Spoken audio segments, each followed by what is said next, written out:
Today we're doing a quick build of something a bit different. If you've looked a tad deeper into mechanical keyboards, then you probably know the amazing stuff from RAMAWorks here in Australia, and this is one of their earlier boards which was distributed by KeyClack. This isn't mine, but a friend recently got this Cerakoted in this beautiful yellow, just like the RAMAWorks signature color, and this is a ceramic coating often used for firearms, but also for many other applications. It has a slight rough texture to it, only just a bit, and it looks amazing. It's very even in the color and said texture in how it feels, but it is a little soft, especially on the edges where it is just that tiny bit thicker. So there are a few tiny dents, which is a little more noticeable because it's a bright yellow, but that makes sense as it's just an external coating on top of the aluminium. And here's the nylon base. Now this was quite problematic because of how unbelievably warped this was, and I think it was an issue way back with people making their own bases. The other unique part of this build is the PCB and the switches. We have the Smk65 Rev-C PCB from LFK. The reason why we're using an aftermarket PCB is that this allows us to use these Smk 2nd gen white clicky switches. What's cool is that it has a Cherry MX stem instead of Alps mount, so MX keycaps are fully compatible, making them an awesome alternative to MX clickies if you don't want to go outright Alps. So yeah, let's put it together.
Right, so there's quite a few complications with this build. The PCB is not compatible with this case.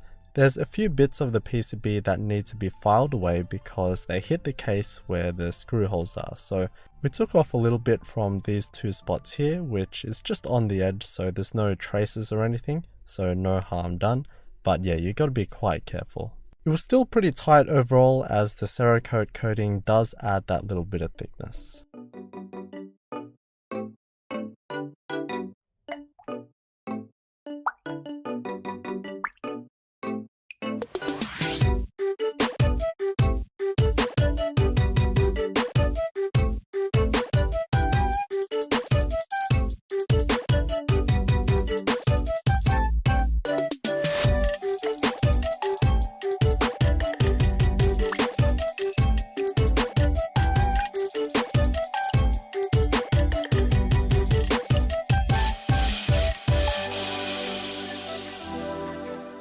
And then I had to take quite a bit more off in the bottom corners as it was hitting the nylon base, and again no traces or anything there, so it was all good.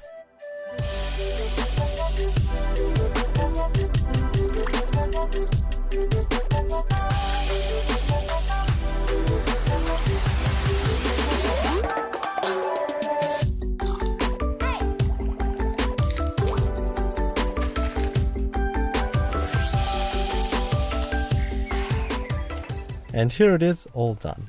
It turned out to be an amazing looking keyboard. Obviously it's a RAMAWorks board, so it already has that beautiful sleek design. It's a very strong looking board with quite thick bezels, and there's no tapering or anything on the sides and back. It's just pretty much straight flat sides, and they've continued that aesthetic with their other products as well. The yellow is just a really fun color to look at. It's bright and yeah, it's just a nice change. And GMK Space Cadet really does suit this in my opinion. Grey and yellow works as always, but the blue accent really gives it that extra touch. One of the issues with the M65 was the gap between the inside edge of the case and the keycaps, but here it's perfect because of the thickness the Cerakote added, so that worked out perfectly.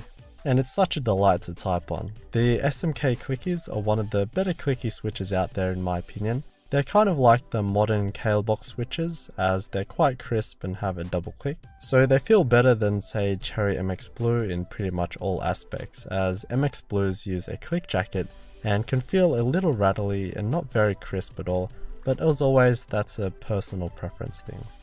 And the solid aluminium case and beautiful cherry profile GMK keycaps always give it that little bit more.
Unfortunately, we didn't have the correct SMD RGB LEDs for the underglow, so for now the nylon base will just look like that, but normally that would glow nicely like this.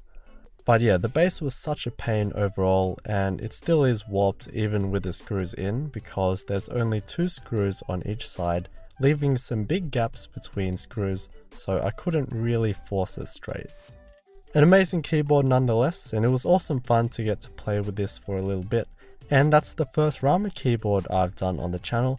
Again, this is quite an old keyboard and they've continued to do such amazing work since and have improved massively over their already high standard. I should be able to cover the U80, which still will be a while, but that will be sweet.